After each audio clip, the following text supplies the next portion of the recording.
열왕기하 6장. 예언자 수련생들이 엘리사에게 말했다. 보십시오.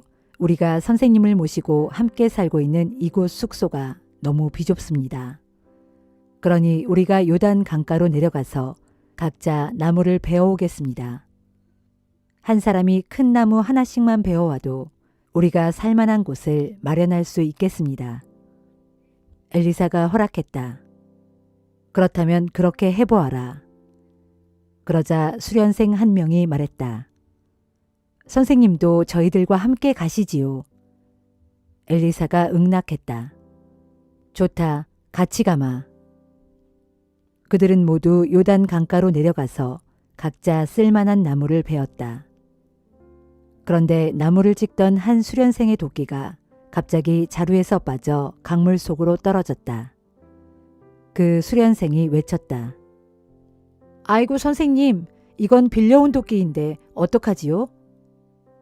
하나님의 사람이 물었다. 도끼가 빠진 곳이 어디냐? 수련생이 도끼가 떨어진 강물을 가리키자 엘리사가 나뭇가지를 꺾어서 물속으로 집어 던졌다. 그러자 도끼가 두둥실 물 위로 떠올랐다. 엘리사가 말했다. 도끼를 건져내어라. 그러자 그 수련생이 손을 뻗쳐 물 위에 떠있는 도끼를 건져내었다. 그 무렵 아람 왕은 북왕국 이스라엘과 전쟁 중에 있었다.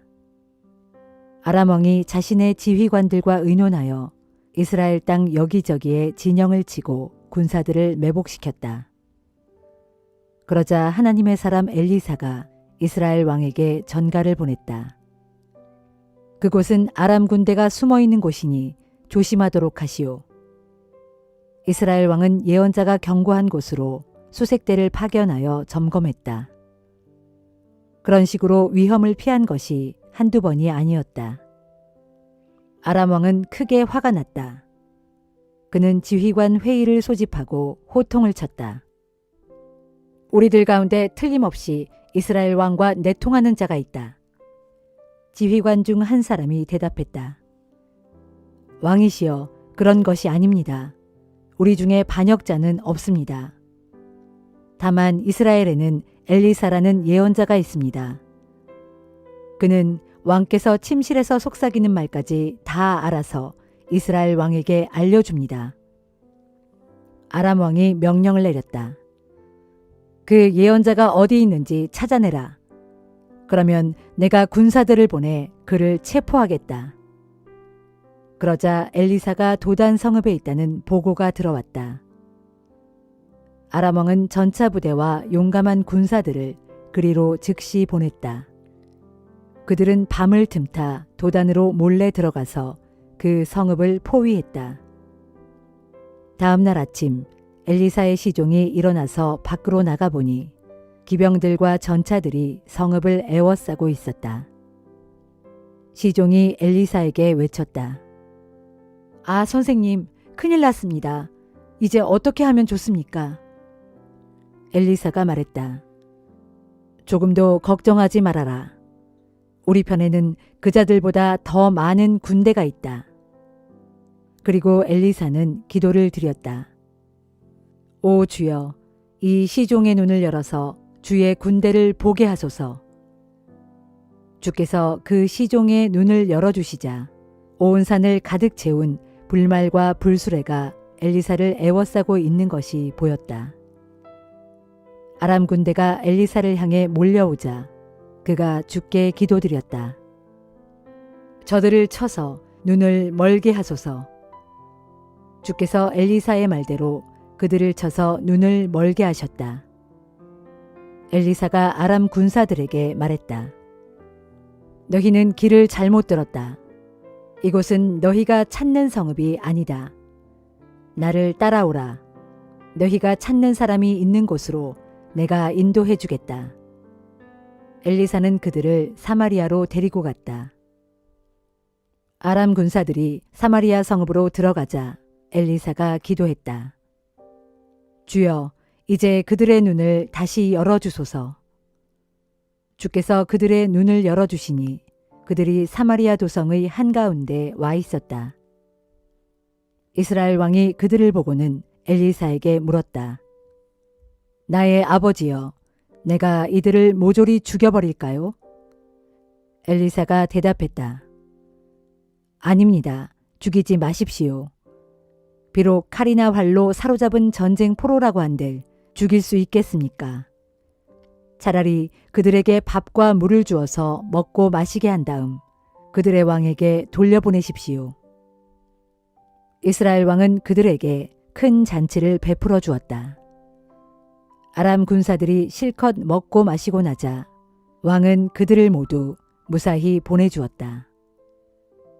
그 뒤로 한동안 아람 군대가 더 이상 이스라엘 땅으로 쳐들어오는 일이 없어졌다. 얼마 후 아람 왕 베나닷이 모든 군대를 이끌고 올라와 북왕국 이스라엘의 도성 사마리아를 포위했다. 포위 기간이 길어지자 성읍 안에서는 식량이 다 떨어졌다. 나귀머리 하나가 은 80세겔, 비둘기 똥이라 불리는 여물지 않은 들콩 4분의 1 값이 은 5세겔이나 했다. 하루는 이스라엘 왕이 성벽 위를 지나가는데 한 여인이 외쳤다. 왕이시여, 저를 좀 도와주세요. 왕이 대답했다. 주께서 도와주시지 아니하시면 내가 어떻게 도울 수 있겠소? 타작마당에서 곡식을 가져다 주겠소? 아니면 포도주 틀에서 포도주를 가져다 주겠소? 도대체 무슨 일로 그러는지 말이나 해보시오. 그러자 여인이 다른 여인을 가리키면서 부르짖었다. 하루는 이 여인이 저에게 말했습니다. 오늘은 우리가 네 아들을 함께 잡아먹고 내일은 내 아들을 함께 잡아먹자. 그래서 우리는 제 아들을 먼저 삶아서 먹었습니다. 다음 날 제가 이제는 네 아들을 함께 잡아먹자 라고 말했더니 그 여인이 자기 아들을 감춰버렸습니다. 그 말을 듣고 이스라엘 왕은 기가 막혀 자기 옷을 찢으며 슬퍼했다. 왕이 성벽 위로 지나갈 때 백성들이 왕의 찢어진 옷 사이를 보니 속에 굵은 베옷을 입고 있었다. 이스라엘 왕이 외쳤다. 사밧의 아들 엘리사의 머리가 오늘 온전히 붙어 있다면 하나님께서 나에게 어떠한 벌을 내리더라도 달게 받겠다. 그때 엘리사는 자기 집에서 장로들과 함께 앉아 있었다. 이스라엘 왕이 사람을 보냈지만 엘리사는 그가 도착하기도 전에 장로들에게 말했다. 여러분은 저 살인자의 자식인 이스라엘 왕이 내 머리를 베어버리라고 보낸 사람이 보이지 않으십니까? 그가 오면 문을 잠그고 들여보내지 마십시오. 또 사람을 보내놓고 그 뒤에 따라오는 왕의 발자국 소리가 들리지 않으십니까? 엘리사가 말을 마치기도 전에 이스라엘 왕과 그 신하가 들이닥쳤다. 왕이 엘리사에게 말했다. 우리에게 임한 이 재앙을 보시오. 이번 재앙은 분명 주께서 내리신 것인데 내가 어떻게 주의 도우심을 더 기다리고만 있겠소.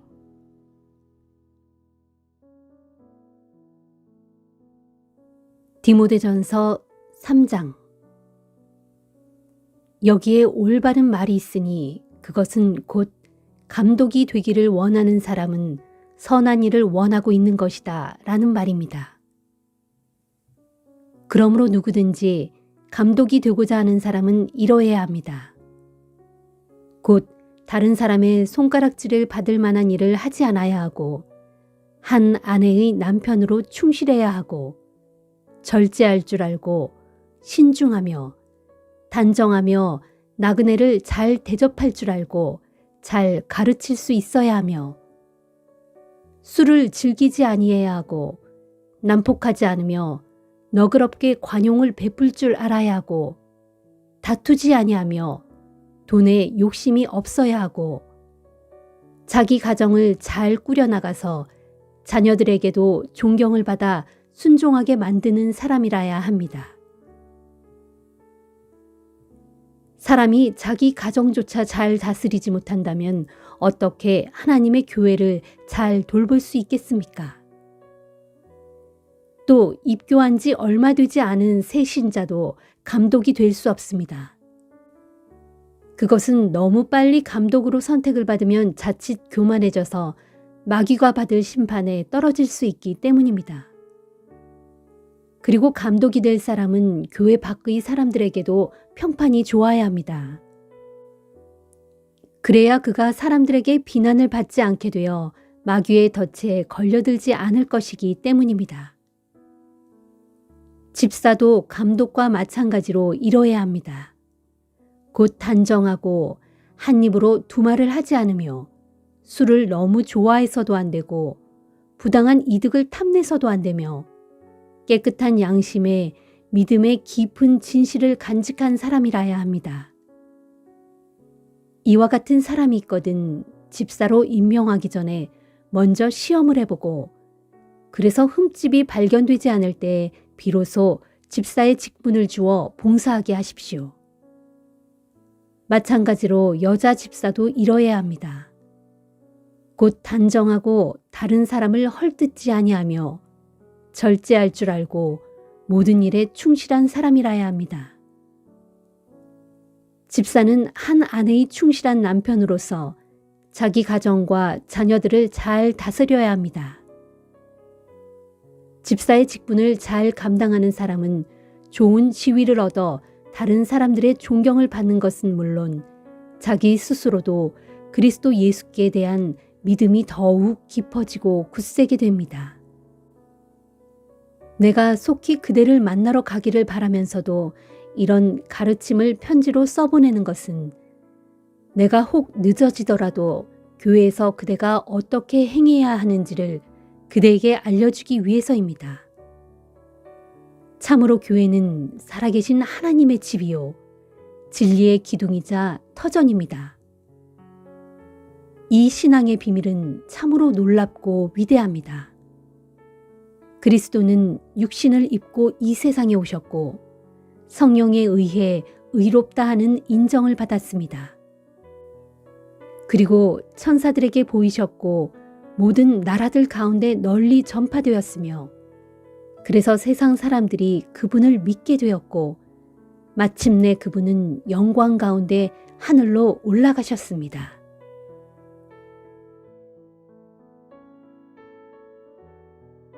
다니엘 10장. 페르시아의 고레스 왕 제3년 한 계시의 말씀이 벨드사살이라 불리는 다니엘에게 임했다. 그가 받은 계시의 말씀은 참된 것으로서 곧 장차 있을 크고 혹독한 전쟁에 관한 내용이었다. 다니엘은 자신에게 임한 그 계시의 말씀을 분명히 알았고 자신이 본 그 환상을 밝히 깨달았다. 그즈음 나 다니엘은 3주 동안 슬픔 속에서 지냈다. 그 슬픔의 날 동안 나는 스스로 좋은 음식을 삼갔다. 고기와 포도주를 입에 대지 않았고 머리에 기름도 바르지 않았다. 나는 3주 동안 내내 그렇게 지냈다. 그해 1월 24일 나는 히데겔이라 하는 큰 강가에 서 있었다. 그때 내가 눈을 들어 바라보니 환상 가운데서 어떤 사람이 내 앞에 서 있었다. 그 사람은 고운 모시옷을 입었고 허리에는 우바스의 순금으로 만든 띠를 두르고 있었다. 그 사람의 몸은 황옥처럼 빛나고 있었고 그 얼굴은 번갯불처럼 번쩍거렸으며 그 눈은 횃불처럼 이글이글 타오르고 있었다. 그 사람의 팔과 발은 광택나는 청동처럼 빛났고 그 목소리는 큰 무리가 일시에 내지르는 함성과도 같았다. 이 같은 환상을 본 사람은 나 다니엘 혼자뿐이었다. 나와 함께 있던 다른 사람들은 이런 환상을 보지 못한 채 다만 두려움에 사로잡혀 크게 떨며 도망쳐 숨을 곳을 찾기에 바빴다. 그러므로 히데겔 강가에 나 혼자만 남아서 이 크고 놀라운 환상을 계속 바라보았는데 그때 내 온몸에서는 힘이 다 빠져나갔고 내 얼굴빛은 창백하게 변하여 사색이 되었으며 기운이 없어 도무지 아무런 힘도 쓸 수 없었다. 그때 나는 그 사람이 내게 말하는 소리를 들었는데 그 말소리를 듣고 있을 때 그만 나는 정신을 잃고 땅바닥에 쓰러지고 말았다. 그 순간에 한 손이 나를 부드럽게 어루만졌고 나는 여전히 떨고 있었다. 그리고 그가 나를 일으킴으로 내가 일어나 무릎과 손바닥으로 땅을 짚었다. 그가 내게 말했다. 하나님께 크게 은총을 받은 사람 다니엘아. 너는 일어나서 내가 이제 내게 이르는 말을 잘 들어라. 하나님께서 나를 내게 보내셨다. 그 말을 듣고 내가 떨면서 자리에서 일어났다. 그가 말을 이었다. 다니엘아, 두려워하지 말아라. 내가 이 일에 대하여 깨달음을 얻으려고 하나님 앞에서 너 자신을 스스로 낮추기로 마음먹은 첫날부터 하나님께서는 내 기도를 다 들으셨다. 그래서 내 기도로 인해 내 기도에 응답하려고 내가 이렇게 내게로 왔다. 하지만 페르시아를 주관하고 있는 악령의 두목이 21일 동안 나의 길을 막았으므로 내가 그런 악령의 세력들에게 발목이 묶여 홀로 그들과 대치하며 계속 머물고 있었는데 그때 하늘 군대의 천사장 가운데 하나인 미가엘이 와서 나를 도와주었으므로 내가 그들의 방해를 물리치고 이렇게 내게로 올 수 있었다. 이렇게 내가 내게로 나온 것은 이제 내가 장차 마지막 때에 내 백성에게 일어날 일을 내게 알려주기 위함이다. 이 환상은 먼 훗날에 일어날 일을 보여주는 것이다. 그가 내게 이런 말을 하는 동안 나는 얼굴을 땅바닥에 댄 채 아무 말도 못하고 있었다. 그런데 사람같이 생긴 그가 자기 손을 뻗쳐 내 입술에 갖다 대자 그 즉시 내 입이 열렸다. 그래서 나는 내 앞에 서 있는 그 사람에게 말했다. 내 주여, 내가 이 환상 때문에 괴롭고 두려워서 죽을 지경입니다. 내 온몸에서 힘이 다 빠져버렸습니다. 이처럼 힘이 없고 기력이 쇠약해져서 숨조차 제대로 쉬기 어려울 지경인데 내 주의 종이 어찌 감히 내 주와 더불어 말할 수 있겠습니까? 그러자 사람같이 생긴 그가 다시금 나를 어루만지면서 나에게 힘을 불어넣어 강하게 하였다. 그리고 그가 말했다. 하나님께 큰 은총을 받은 사람아, 두려워하지 말아라. 마음을 편히 먹어라. 힘을 내고 또 힘을 내라. 그에게서 이런 말을 듣자 나는 정말로 힘이 났다. 그래서 그에게 말했다. 내 주여, 내 주께서 힘을 주심으로 내가 힘을 얻었사오니 이제는 내게 말씀하소서. 그러자 그가 말했다. 내가 무엇 때문에 너를 찾아왔는지 너는 알겠느냐? 내가 이제 내게 이를 말을 다 마친 후 즉시 되돌아가서 페르시아를 주관하고 있는 악령들과 싸워야 한다.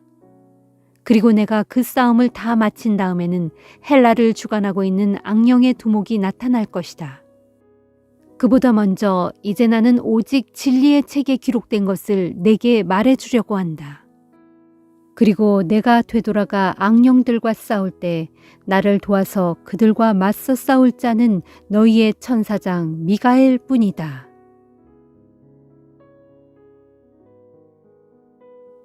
시편 119편. 복되도다 그 행실이 온전하여 흠이 없고 주의 법대로 살아가는 자들이여. 복되도다 주의 율례를 잘 지키고 온 마음을 다해 주님을 찾는 자들이여. 진실로 이런 사람들은 악한 짓을 행하지 아니하고 오직 주님의 길로만 따라가도다. 주께서는 우리에게 주의 법도를 주시면서 그것을 충실하게 지키라고 명하셨습니다. 하오니 내가 주님의 가르침을 성실하게 잘 지킬 수 있도록 나를 인도하시고 붙들어 주소서. 내가 주님의 계명을 마음에 깊이 새겨 그대로 따르면 결코 수치를 당하는 일이 없을 것입니다. 내가 주님의 의로운 법을 배울 때에 순수하고 정직한 마음으로 소리 높여 주님을 찬양하리이다. 내가 주님의 율례를 힘써 지키겠사오니 정녕 이 몸을 버리지 마소서. 청년이 어떻게 해야 일생 동안 깨끗하고 온전하게 살아갈 수 있겠습니까? 그것은 주님의 말씀을 따라 살아가는 길, 오직 그 길뿐입니다. 내가 온 마음 다 바쳐 주님을 찾겠사오니 주님의 계명에서 벗어나지 않도록 나를 붙들어 주소서. 내가 주님께 죄를 짓지 않으려고 주의 말씀을 내 마음속 깊이 간직하렵니다. 찬양을 받으실 주님, 주의 법도를 내게 가르쳐 주소서. 주께서 친히 입으로 말씀해 주신 그 모든 법도를 내가 입술로 크게 소리내어 낭독하렵니다. 참으로 주님의 교훈을 배우고 따르는 이 기쁨은 큰 재물을 얻는 기쁨보다 더욱 큽니다. 내가 주님의 가르침을 묵상하고 주님의 법도를 깊이 살펴보렵니다. 오직 주님의 율례를 나의 기쁨으로 삼고 언제든지 주님의 말씀을 절대로 잊지 않겠습니다. 주여, 주의 종을 너그럽게 대하시어 은혜를 베풀어 주소서. 그리하시면 내가 활기차게 살아서 주의 말씀에 순종하겠습니다. 내 눈을 여시어 주의 법에 담겨있는 놀라운 진리를 보고 깨닫게 하소서. 이 땅에 살아가는 동안 이 몸은 나그네에 불과하오니 주의 계명을 내게서 숨기지 마소서. 내 영혼이 주의 법을 깨닫고 싶어 항상 갈망하다가 지치고 말았습니다. 주께서는 교만한 자들을 책망하시고 주의 계명에서 떠난 자들을 저주하십니다. 그러나 나는 주의 교훈을 힘껏 지켰사오니 이 몸이 조롱과 경멸을 당하지 않게 해 주소서. 뭇 통치자들이 다 함께 모여서 나를 해칠 궁리를 하더라도 주의 종은 오직 주의 율례만을 묵상하렵니다. 진실로 주의 교훈은 나의 기쁨이요 주의 증거는 내 갈 길을 이끌어주는 스승입니다.